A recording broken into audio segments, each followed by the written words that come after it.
La team, il faut qu'on commence la vidéo d'aujourd'hui en parlant du professeur Arthur Mbanga et le professeur Dion. On a pu constater à un clash de deux intellectuels. Le professeur Dion a démontré sa capacité à être sincère sur le plateau de Live TV, la nouvelle télévision ivoirienne. Et par contre, de l'autre côté, vous avez un Arthur Banga qui nous a tout simplement fait un bis repetita, c'est-à-dire quelque chose qu'il a l'habitude de nous montrer tout le temps, tout le temps, tout le temps. Ici, vous avez deux situations. Ouattara fait croire qu'il n'est pas d'accord avec les coups d'État et qu'il est contre les pushistes. Ouattara nous a fait comprendre que pour lui, les pushs étaient quelque chose qu'on ne devait pas accepter. Il fallait les combattre de manière radicale. Aujourd'hui, Ouattara reçoit quand même un pushiste. C'est qui le pushiste? C'est Oligui Nguema, le président de la République du Gabon actuel. Celui qui a fait le coup d'État contre l'ex-président Ali Bongo et qui règne à maître aujourd'hui au Gabon. C'est lui qui est parti en Côte d'Ivoire et il a tenu une conférence avec Alassane Ouattara qui derrière ça lui a laissé d'être reçu par ses soins et voilà, vous savez, son séjour vraiment magnifique en Côte d'Ivoire.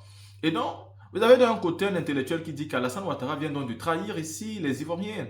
Lui qui disait qu'il était contre les coups d'État, aujourd'hui se filme avec un coup d'Étaïste, il tient des conférences avec un coup d'Étaïste, il reçoit un coup d'Étaïste et il aide même à soigner un coup d'Étaïste parce que le président du Gabon a dit c'est le malade qui va vers le docteur, c'est le malade qui va vers celui qui a déjà guéri pour prendre des conseils, pour chercher à savoir comment il fait pour évoluer. Ça veut dire les Gabonais acceptent aujourd'hui que oui, la Côte d'Ivoire est supérieure à eux dans pas mal de domaines. Et pour ça, il faut avoir l'humilité d'aller apprendre devant celui qui a réussi. C'est ça, en fait, que le président du Gabon est en train de dire. Et donc, pour ça, c'est lui qui doit se rabaisser et aller vers celui qui est déjà à l'avant. On n'a pas de problème avec ça. Mais derrière, vous avez donc quelqu'un qui va le recevoir. Et pourtant, le même dit, il n'est pas d'accord avec les coups d'État. Et si le professeur Diong nous dit, ce n'est donc plus un problème de coup d'État. C'est un problème de savoir qui fait le coup d'État. Et ce comportement de Alassane Ouattara nous rappelle exactement le comportement des Français, le comportement des colons, le comportement des Occidentaux. Et donc, nous avons tout de suite envie de positionner Alassane Ouattara dans la même pièce où on positionne tous les colonisateurs.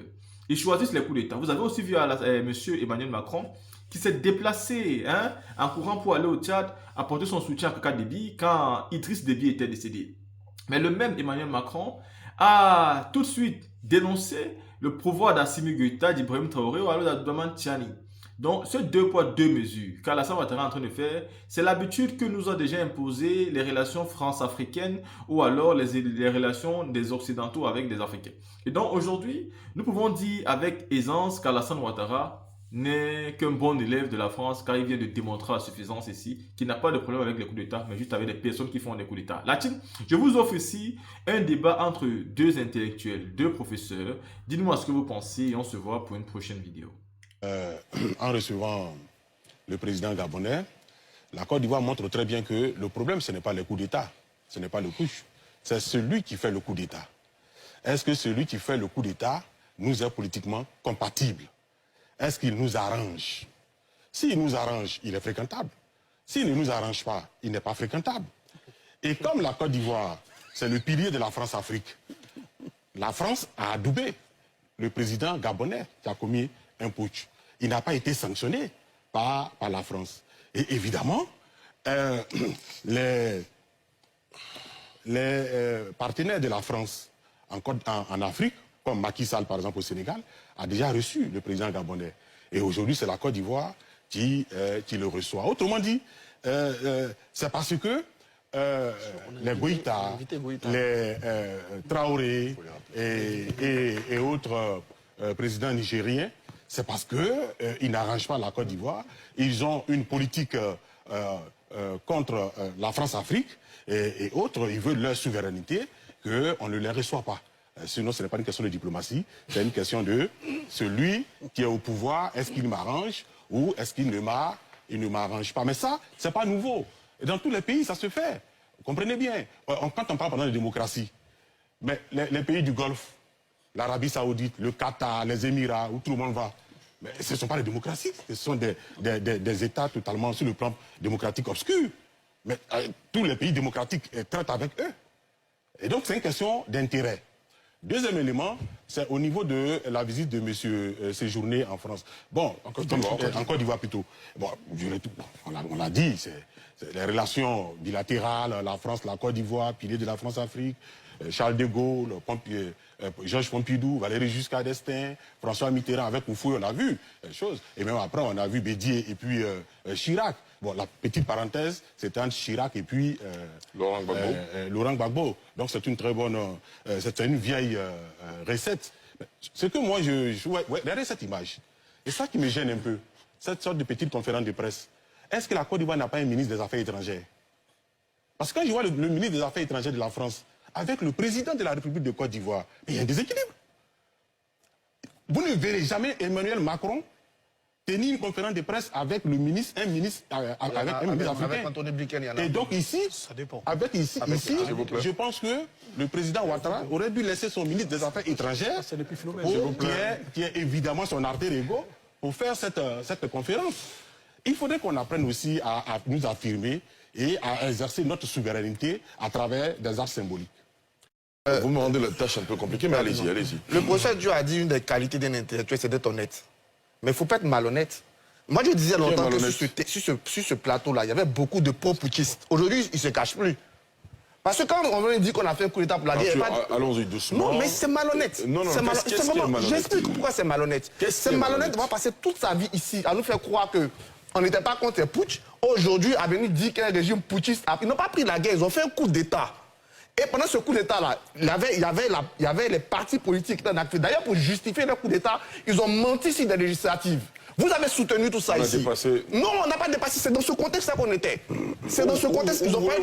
Je suis en train d'en venir qu'aujourd'hui, ceux qui ont masqué leur soutien clair au coup d'État sont en train de se démontrer et en niant, en masquant encore le contexte dans lequel les gens ont pris le pouvoir. Qui ont pris le pouvoir avec une vie politique? C'est au nom du non-fonctionnement de cette vie politique, à travers les législatives qu'ils ont pris le pouvoir. Donc quand on a soutenu des putschistes, quand on a défendu ces putschistes contre la CEDEAO, et qu'aujourd'hui, partout on dit qu'il faut que la démocratie soit démocrate, qu'on se sent humilié parce que ces putschistes, justement, sont en train de tuer tout ce qui reste un tout petit peu de démocratie, il faut avoir l'honnêteté de reconnaître qu'on s'est trompé. Au moins ça. Mais vous avez soutenu des putschistes. Nous, on vous a dit ici que tout ce qui arrive là, c'est pour ça que le Premier ministre n'est pas surpris.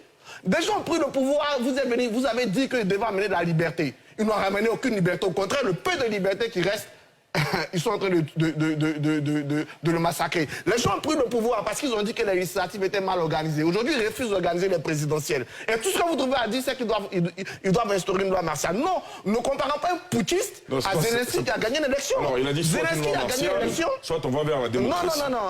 Zelensky a gagné l'élection. Zelensky a gagné l'élection. Et en pleine élection, pendant 2 ans, il a travaillé avec tous les partis politiques. Et le 24 mars, devant nous tous, mais il ne faut pas être malhonnête, devant nous tous, la Russie a envahi l'Ukraine. Mais ça, c'est un fait. Vous ne pouvez pas dire ça. Qu'est-ce qu'il y avait avant le coup d'État? Qu'il y a eu après le coup d'État? Il y avait des terroristes avant le coup d'État. Il y avait une vie politique avant le coup d'État. Il y avait tout ça avant le coup d'État. Donc, le coup d'État ne change rien. Enfin, le fait de prendre l'Ukraine comme exemple, ce n'est pas un exemple. C'est malhonnête. C'est malhonnête. C'est votre point de vue. Non, c'est le mot. C'est le mot qu'il faut. C'est malhonnête parce qu'en Ukraine, il y avait des élections. On vous a entendu. Et en Ukraine, il y a une guerre qui a été déclenchée clairement devant tout le monde. On vous a entendu. Et quand on a soutenu des putschistes sur le plateau... Non, mais laissez-moi terminer. Les gens ont soutenu des putschistes en disant que ces putschistes nous ont amené la liberté et la dignité. Ces putschistes ont échoué sur tout. Liberté, échec. Sécurité, échec. Le peu de liberté qui reste. On faut avoir l'honnêteté qu'on se dit intellectuel, engagé, nanani, nanana, de venir dire j'ai soutenu des putschistes, ils ont échoué, il faut qu'ils partent. On a terminé. Merci beaucoup. Je reviens à vous tout à l'heure. Je crois, allez-y. D'abord, moi, je ne suis pas malhonnête. De toute façon, Thomas Sekit est mal impoli. Donc, c'est alors, s'il vous plaît. Il ne peut pas mettre sur laissez-moi soutenu. Je n'ai jamais soutenu. Geoffroy, si tu me laisses. Si vous me laissez. Alors, on va retirer les mots impolis. Mais s'il vous plaît, Arthur, on peut se calmer. Est-ce qu'on peut se calmer un tout petit peu? Oui, il n'y a pas de problème. Mais si je n'ai pas l'occasion d'en placer une. Arthur Banga. Non, c'est lui. On a bien compris, mais à un moment, il faut arrêter.